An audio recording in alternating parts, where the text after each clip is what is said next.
Hi everyone, it's Darlene. Welcome back for another card video. Today's card uses my Zig markers to color this greenhouse hibiscus by Technique Tuesday.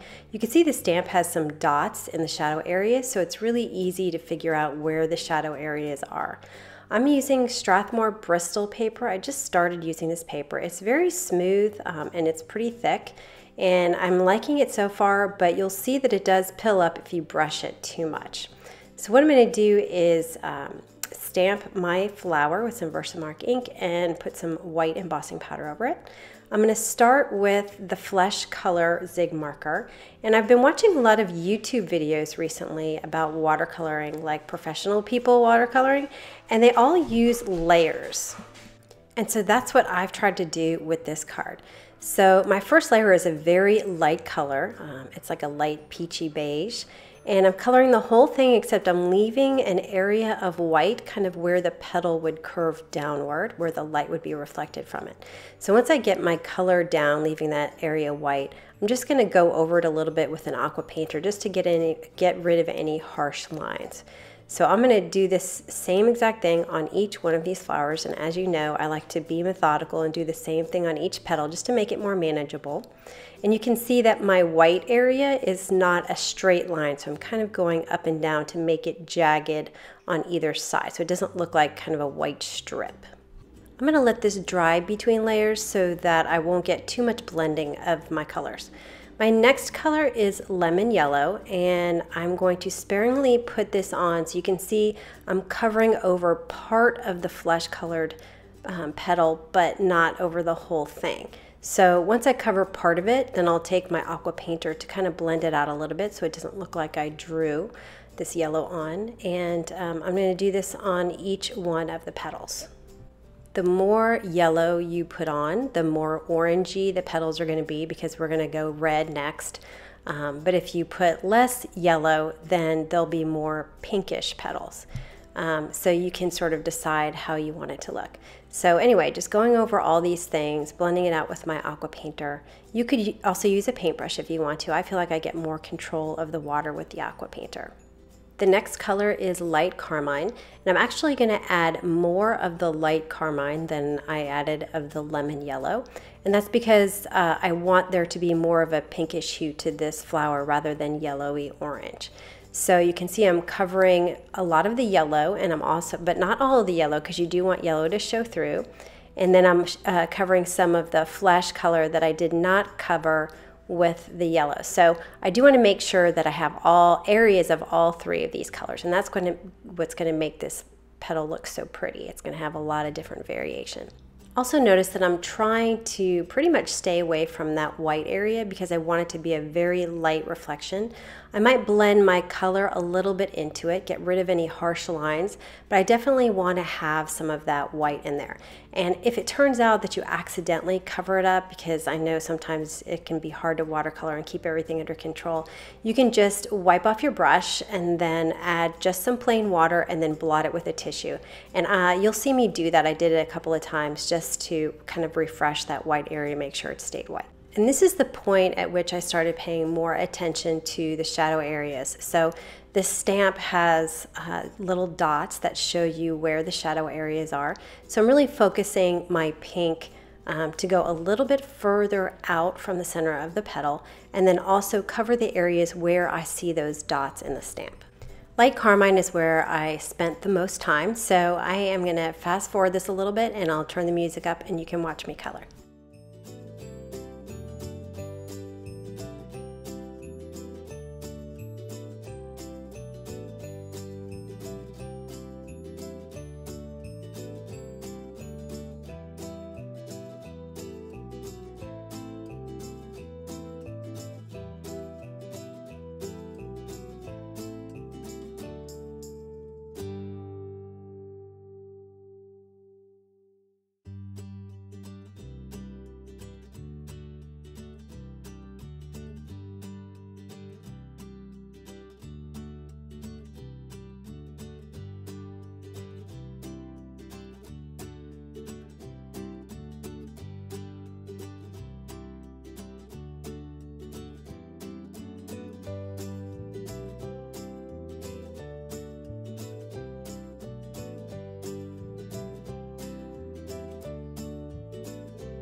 All right, I'm done with the pink, and I decided I wanted to lighten this part up a little bit, so I added a little bit of water and blotted it with a tissue. Finally, my last color is carmine red, and this marker is very potent. It's very dark, and when the water touches it, it spreads, it's very bright, and it can easily get out of control, and you'll see later what happens when it gets a little out of control for me. So I'm going to apply it very sparingly and really just on top of the white dots that I see, and then in any shadow areas that I see based on the shape of the petal. So you can see I added just a little bit, and you can see how much color is coming out of those little dots that I'm adding. And so it's really important to keep your tissue handy and just wipe your brush constantly, because it will overtake your flower. You have to be really careful with this color. And you can see also that as I pull it out, it becomes a little bit more pinkish.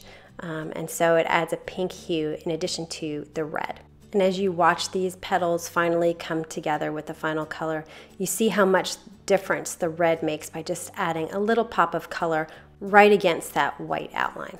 I am going to speed this up because I spent a lot of time just kind of perfecting the different shadows of each of the petals. So I'm going to turn the music up and you can watch me finish this flower.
So that concludes the coloring of the flower. It came out so bright and vibrant. What I did notice is that I had splatters on the left-hand side, I don't know if you can see it, of the red. And I'm not sure how those got there, but they're easy enough to get rid of. Just take some plain water, color over it, and then blot it with a tissue. And for the most part, it pulled up all the color. The next thing I'm going to color are the leaves. I'm going to use two colors of green, deep green and light green. And I'm going to use a similar technique in that I'm going to start in with the light green, and I'm going to cover over where the white dots are, and then right underneath the flower petal, because you'll get a shadow right underneath the petal where the leaf meets the petal. And I'm going to take my tissue and I'm going to lay some color down, but I'm not going to spread it out across the leaf. So here I am going under the petal and then coming out on those white lines, and then I'm going to leave some of it light, some of it dark. The key here is to not brush it very much. So kind of tap some water in, let the water do most of the work, and make sure that you just have kind of different variations of color. So I'm already getting sort of two shades of green with this one marker. And when I add the next one, which is a very dark color, it's going to add even more dimension. I really like this stamp for beginners because of the dots that show you where the shadow areas are. So if you're a beginner watercoloring, you might want to consider getting a stamp something like this. Okay, now I've got my first color laid down. I'm going to add the next color, and that is the dark green. And I'm going to cover the same areas just a little more sparingly. So just underneath the flower petal, and then a little bit on those dots. And again, I'm not going to brush it very much. I'm going to more tap it in, wipe my brush, tap it in, wipe my brush, and just sort of make sure that the color doesn't move too much. And honestly, the biggest tip I can give you is stop before you think you need to stop. You can always go back and add more color, but I think even me, I tend to kind of keep brushing and brushing, and then the colors get a little bit too blended, and then I end up having, you know, all one color. So stop before you think it's time to stop, and then you can always go back later. And then once again, I'm going to turn the music up just for a little bit while I finish these leaves.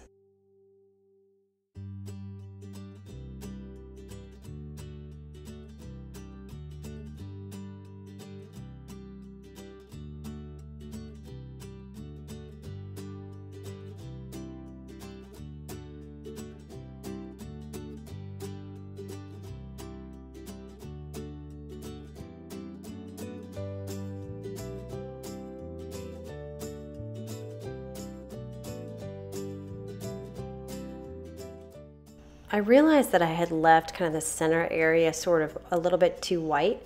So I went back in with my darkest red marker and colored it in, and then I blended on top of it to make sure that it wasn't staining, because it will stain a little bit, this red, the white embossing powder, and I just filled that in a little bit.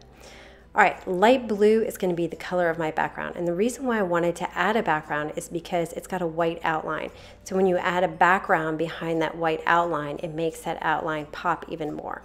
So, but I want it to be very, very subtle. So rather than coloring directly first, I'm going to pull some color up from my craft mat. But notice I put water down on the cardstock first. Then I picked up some of the blue and colored it in. Now I'm going to go back in with the marker and draw in just a line around my outline. And this is going to kind of make it a little darker close to the flower, which is what I want so that it pops a little bit. And then I'll take my aqua painter and pull that out. And it's going to blend really easy because I've already put water down on the cardstock.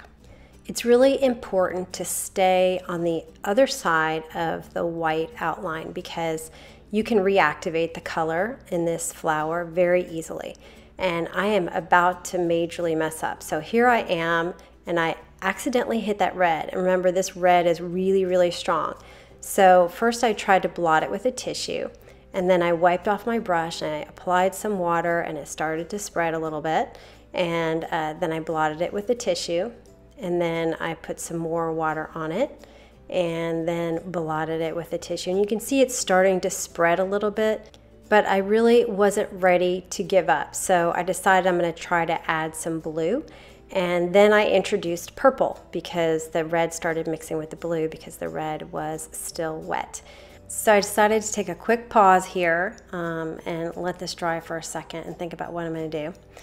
So I'm going to add some more water and then I'm going to blot it with the tissue again. And what happened now is when I blotted it with the tissue and I picked it up and I actually got some red on it and kept blotting it, so the red ended up outside the outline. So things just keep getting worse, but not the worst because I just added more blue and now I have this dark blue area. So, I mean, I wish I would have stopped way earlier instead of just kept going and going, and the paper is seriously pilling up a lot now. So I went ahead and finished up my blue and went back to the spot. Now, once it dries, it actually fades a lot. Now, it wasn't completely dry at this point, but I still wasn't willing to give up, and I just kept doing water blotting, water blotting, water blotting. I don't think all that blotting changed it very much, and ultimately what worked was just letting it dry and letting it fade. And honestly, it's a handmade card, so it's not going to be perfect. I'd actually be interested to know if anybody even noticed this when they saw the photo before watching the video. Anyway, so moving on, I'm going to color in the stamen with black. It has such a fine tip that it's really easy to color in these little dots. The rest of this card is pretty simple. I'm going to take some Simon Says Stamp wood grain cardstock, and I'm going to use my stitched circle to cut a circle from it. And then I'm going to kind of mark where I need to trim out my flower panel. My sentiment is from Mama Elephant Woodland Gifts. You can see my Nina cardstock here is not nearly as white as this wood grain. So I want my sentiment to match. So what I'm going to do is flip over my wood grain, and I'm going to stamp it on the other side, which is mostly smooth. It's a little bit textured. So I'm going to use my MISTI just in case I have to stamp it twice and it turns out that I don't. And that way my paper matches. And now I'm going to put my card together. I'm going to put some Scotch foam tape all over the wood grain cardstock that has the circle cut out of it. And then I'm going to kind of hold it over my flower, position it, and then place it down. And then I'll put some ATG tape runner on the back of the flower panel, and I'm going to use my MISTI to line things up in the lower left-hand corner, and that way I get a perfect mat every time. And then I'll just use some foam dimensionals on the back of my sentiment and put it right below my flower circle. And that is the card for today. So I know it was kind of a long video, but I wanted to show you my steps for watercoloring and the mistakes and how I fix them. So anyway, I hope you enjoyed it, and I will see you next time. Thanks for watching.